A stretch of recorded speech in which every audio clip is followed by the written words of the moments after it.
Hello दोस्तों, the बयान के यूट्यूब चैनल में एक बार फिर से आपका स्वागत है। आज हम लोग देखेंगे कि ब्लड ग्रुप जो माता और पिता में जो होता है उसके बाद बच्चे में कौन सा ब्लड ग्रुप बनने की संभावना हो जाती है। तो आइए देखते हैं कि अगर पेरेंट्स का ब्लड ग्रुप अगर ए है, बी है, तो अगला उसमें कौन सा ब्लड ग्रुप बनेगा। तो सबसे पहले अगर हम माता की बात करें या पिता की बात करें, हो सकता है कि बी माता में हो और ए पिता में हो। किसी एक में अगर आ रहा है तब उसके बाद जो बन रहा है यहाँ आगे हम देखेंगे। ठीक है, ऐसा नहीं है कि सिर्फ माँ में ही ये होना चाहिए। अगर पिता में भी ये हो जाता है, बी माता में होगा, तब जो आगे सिचुएशन बन रहा है वो होगा। ठीक है, तो आइए देखते हैं। अगर माता में ए है और पिता में बी है, blood group A and B, ठीक है, तो अगला जो उसके बच्चे में बनेगा वो ऑल ग्रुप हो सकता है। ऑल ग्रुप का मतलब क्या होगा कि ए भी हो सकता है, बी भी हो सकता है, ए भी हो सकता है, ओ भी बन सकता है। ठीक है, अगर माँ में ए है, बी है, या पिता में ही ए है या माता में बी है, तो क्या होगा, आगे जो उसका बच्चा होगा उसका जो ब्लड ग्रुप होगा ओ ए बी और ओ, मतलब ऑल ग्रुप हो सकता है, कोई भी एक बन सकता है। उसके बाद अगर हम ए बी की बात करें, उसके बाद ए बी के अलावा कोई और ब्लड ग्रुप, अदर्स का मतलब क्या हुआ कि कोई और ब्लड ग्रुप, जैसे ए बी हो गया, इसके साथ हम मान लेते हैं ओ ले लेते हैं, सॉरी ओ नहीं लेंगे क्योंकि ओ को छोड़ करके है। ए बी है, उसके साथ कोई भी ले लें, ठीक है, हम बी ले लेते हैं। तो ओ बी को अगर बी के साथ लिया जाता है, माता का ए बी है या पिता का ए बी है और एक कोई और ब्लड ग्रुप है, तो अगला जो मेरा ब्लड ग्रुप बच्चे में बनेगा वो ऑल, यानी कोई भी बन सकता है ओ को छोड़ करके, मतलब ओ के साथ इसका बनता नहीं है। हम पिछले वीडियो में देखे थे हम लोग कि ओ के पास क्या होता है, ओ के पास एंटीबॉडी दोनों होता है, जबकि ए बी के पास एंटीजन दोनों होता है और एंटीबॉडी कोई नहीं होता है। तो अगर ए बी है फिर अदर्स कोई भी ब्लड ग्रुप है, तो वहां पे कोई भी ब्लड ग्रुप बनने की संभावना है सिर्फ ओ को छोड़ करके। ठीक है, उसके बाद हम लोग ओ देख लेते हैं। ओ है और उसके साथ कोई और ब्लड ग्रुप है, ठीक है, तो उसके साथ कौन सा बनेगा उसका बच्चे में, तो ओ बनेगा या उसके अलावा कोई और भी बनेगा। ओ के साथ ए बन सकता है, ए बी बन सकता है ना, बी बन सकता है। उसके बाद हम लोग बात करते हैं ओ और ए बी।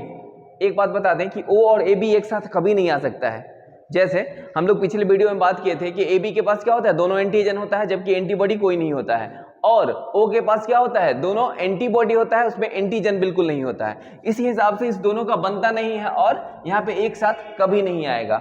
आगे अगर सेम ब्लड ग्रुप आता है तो क्या होगा, जैसे माता, जैसे माँ का भी है ए और पिताजी भी ए, तो क्या बनेगा, तो या तो ओ बन जाएगा या ए बन जाएगा।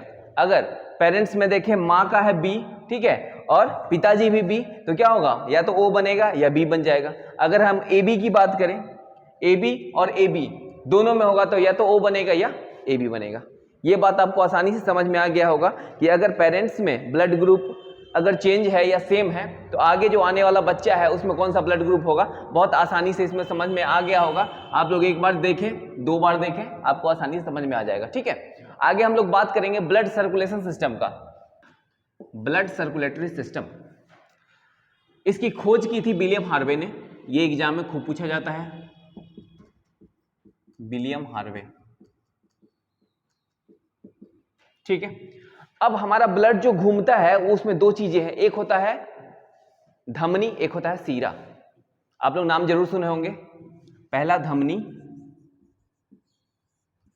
इसको इंग्लिश में बोला जाता है आर्टरीज, और दूसरा होता है सीरा।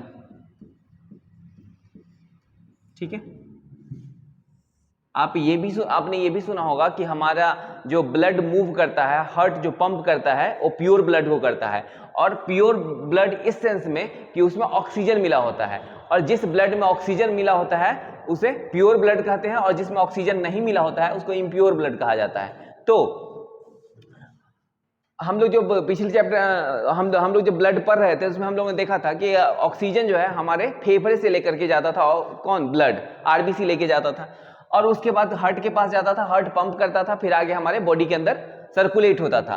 तो अगर धमनीय बात करें तो धमनीय ब्लड कहां से कहां जा रहा है, तो ये हार्ट से बॉडी यानी शरीर की ओर जा रहा है। ठीक है, जबकि सीरा में अगर बात करें तो क्या होता है, बॉडी से हार्ट की ओर आता है। ठीक है, आप लोग ब्लड प्रेशर जानते होंगे। ब्लड प्रेशर मतलब जब धमनी में ब्लड जाता है, यानी जब पंप करता है ब्लड, उसका जो स्पीड होता है वो 120 आप लोग ये भी देखेंगे कि एच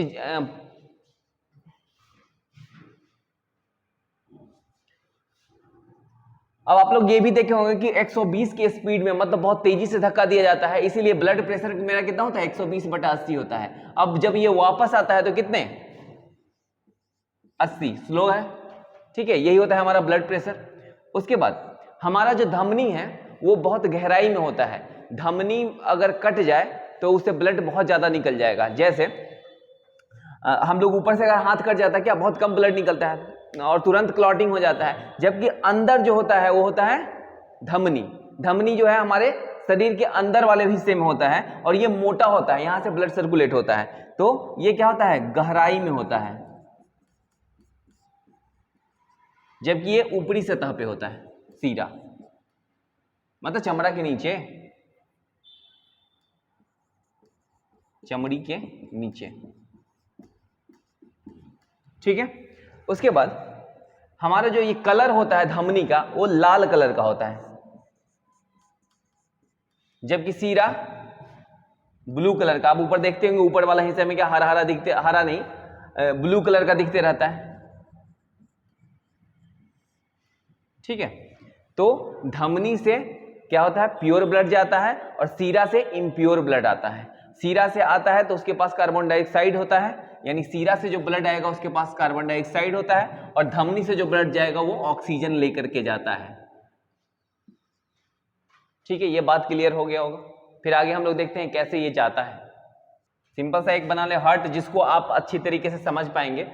एक्चुअल में ये हार्ट होता नहीं है, ठीक है।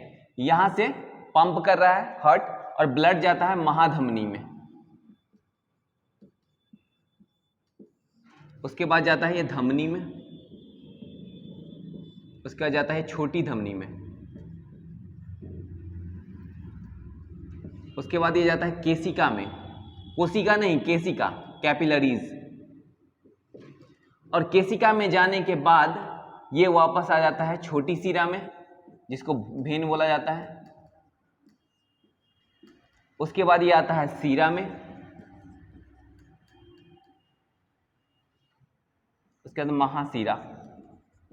ये महा कुछ नहीं है, इसकी मोटाई ज्यादा होती है, ठीक है। उसके बाद फिर आता है हार्ट में, ठीक है। तो सबसे पहले जो धक्का देगा कौन, ब्लड जो पंप करता है वो जाता है महाधमनी। महाधमनी मोटाई के अनुसार है और ये सबसे ज्यादा मोटा होता है। आप अगर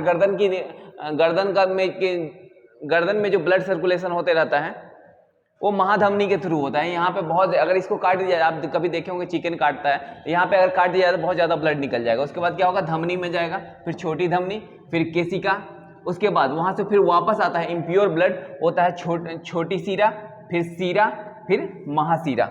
उसके बाद फिर पंप करने के लिए आता है ऑक्सीजन लेकर के, और फिर हार्ट के पास जाता है, वो पंप करता है। एक्सेप्शन की बात करें तो एक होता है फुसफुस धमनी,